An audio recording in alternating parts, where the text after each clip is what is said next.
سرکار فرماتے ہیں جس نے میرے حسین پہ 10 لوگوں کو رلایا میں محشر میں اس کے ساتھ کھڑا ہوں گا۔ پھر آنکھوں میں آنسو لا کے فرمانے لگے جس نے میرے حسین پہ 3 لوگوں کو رلایا۔ ہم ذاکروں کو پیغام دیا ہے مولا نبی نے، تم مجمع کو دیکھ کر مجلس نہ پڑھا کرو، 10 آدمی ہو تب بھی مجلس پڑھ لیا کرو، 3 آدمی ہو تب بھی مجلس پڑھ لیا کرو۔ فرما رہے میرے حسین پہ جس نے 10 لوگوں کو رلایا میں محشر میں اس کے ساتھ کھڑا ہوں گا۔ پھر فرمایا جس نے میرے حسین پہ 3 لوگوں کو رلایا، ایسا کچھ حسین کی مصیبت کو بیان کیا کہ 3 لوگ رو پڑے، میں اس ذاکر کے ساتھ محشر میں کھڑا ہوں گا۔ سنیں گے حسین کی مظلومیت، نبی روئے اور فرمایا جس نے حسین پہ 1 آدمی کو رلایا میں محشر میں اس کے ساتھ کھڑا ہوں گا۔ حسین مولا کے ساتھ کربلا میں کوئی کھڑا نہیں تھا۔ جس کے ساتھ کربلا میں کوئی کھڑا نہ ہو، کبھی غور کیا کہ اس نام پہ مجمع کیوں لگتا ہے؟ علامہ نقن صاحب کا ایک جملہ ہے، فرماتے ہیں حسین کے نام پہ سب سے زیادہ مجمع اس لیے لگتا ہے کہ حسین اللہ کی خاطر اکیلا کھڑا تھا۔ جو اکیلا کھڑا ہو جائے نا اللہ کی خاطر، پھر یہ اللہ کا رنگ بنتا ہے، پھر یہ اللہ انتظام کرتا ہے کہ دنیا میں سب سے زیادہ نجف سے کربلا حسین کے نام پہ جو مارچ ہوتا ہے نا، مشی ہوتی ہے، کروڑوں لوگ اس میں شریک ہیں، اور اب تو ہر ملک کے اندر مشی ہو رہی ہے، ہر سنی شیعہ مسلم غیر مسلم حسین حسین کرتا نظر آ رہا ہے۔ ان حسین کی ایک شاعر فارسی زبان شاعر کہتا ہے یہ کون ہے حسین جسے دیکھو وہ کہتا ہے کہ میرا حسین میرا حسین، میں حسین کا ہوں، حسین میرا ہے۔ کیا ہوا تھا کربلا میں؟ کربلا میں حسین جتنی مصیبتوں کو دیکھتے جا رہے تھے اللہ کا شکر بڑھاتے جا رہے تھے۔ یہی نقن صاحب فرماتے ہیں، یہی علامہ نقن صاحب فرماتے ہیں کہ اللہ کے وجود پر سب سے بڑی دلیل حسین کا اطمینان ہے۔ لاشیں کیسے اٹھائے؟ میں اور آپ اگر ابھی میں بیان کروں گا ایسا لگتا ہے جیسے جگر پھٹ جائے گا سن کر، ابھی تو ہم بیان نہیں کر پاتے، جس پہ گزری ہے اس کا کیا حال ہوگا۔ حسین نے لاشیں بہت اٹھائے مگر 4 لاشوں پہ حسین بہت روئے۔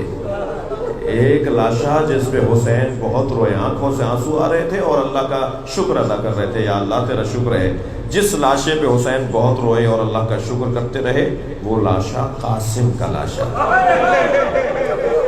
پامال بھتیجے کا لاشا، یتیم بھتیجے کا لاشا، ایک بیوہ ماں کے سہارے بھتیجے کا لاشا۔ جب لاشا اٹھا کر لائے ہیں نا، ساری بیویوں نے بڑھ کر استقبال کیا مگر قاسم کی ماں نظر نہیں آئی۔ تو امام حسین نے پوچھا بہن زینب بھابھی ام فروہ کہاں ہے؟ تو خبر آئی کہ خیمے کی پشت پر گئی ہے۔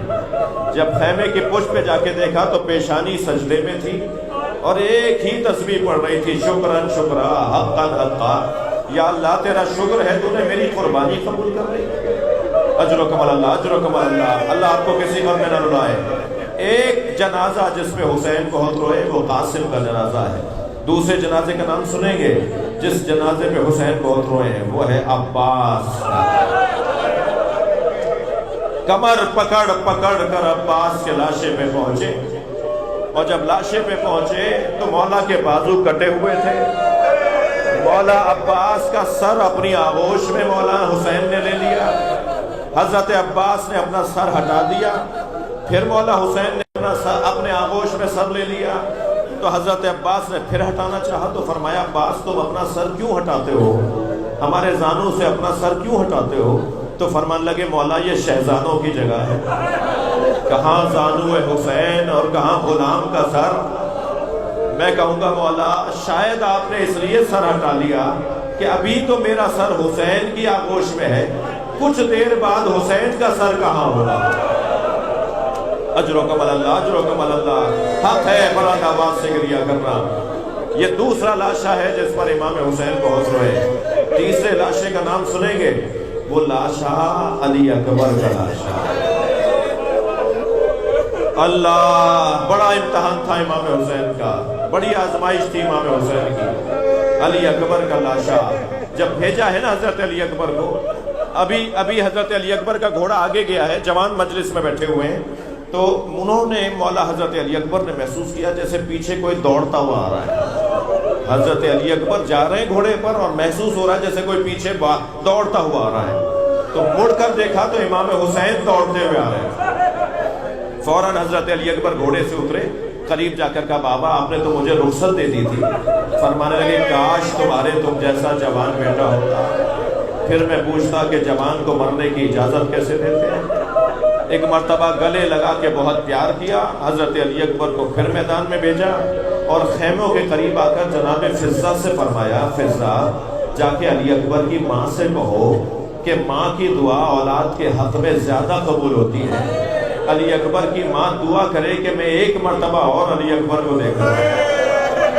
حضرت ام لیلہ خیمے میں گئی، سر پہ قرآن کو رکھا اور آواز دے کر کہا ہے یعقوب سے یوسف کو ملانے والے، میرا یوسف بھی مجھے ایک دفعہ دکھا دے۔ ابھی حضرت ام لیلہ کی دعا مکمل نہیں ہوئی تھی کہ علی اکبر کی تکبیر کی آواز آئی۔ خیمے کے در پہ جا کے ماں کیا دیکھتی ہے کہ مولا حسین حضرت علی اکبر سے بات کر رہے ہیں، اور بات یہ کر رہے ہیں بابا اگر مجھے چند گھونٹ پانی کے مل جاتے تو میں بتاتا کہ کس کا پوتا ہوں، میں دشمن کو بتاتا کہ مجھے کس عباس نے تربیت دی ہے۔ اب باپ اور بیٹا پانی پر گفتگو کر رہے ہیں۔ جناب ام لیلہ خیمے کے در سے کھڑی دیکھ رہی ہیں۔ شاعر نے اسے 4 مصروں میں نظم کیا ہے۔ شاعر کہتا ہے کہ شدت پیاس سے اکبر نے پلٹ کر دیکھا اور ماں نے خیمے کی تنابوں سے لپٹ کر دیکھا۔ کتنی مجبور تھی ساقی کوثر کی بہو، خالی مشکیزہ کئی بار الٹ کر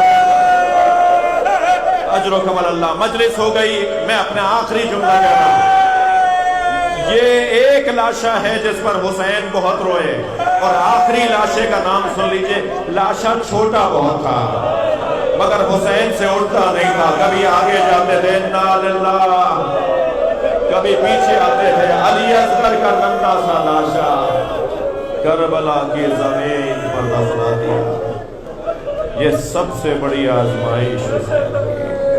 الا لعنت اللہ علی قوم الظالمین فسيعلم الذين ظلموا أي منقلب ينقلبون۔ یا اللہ ان آوازوں پر رحمت نازل فرما، رونے والوں کی توفیقات میں اضافہ فرما۔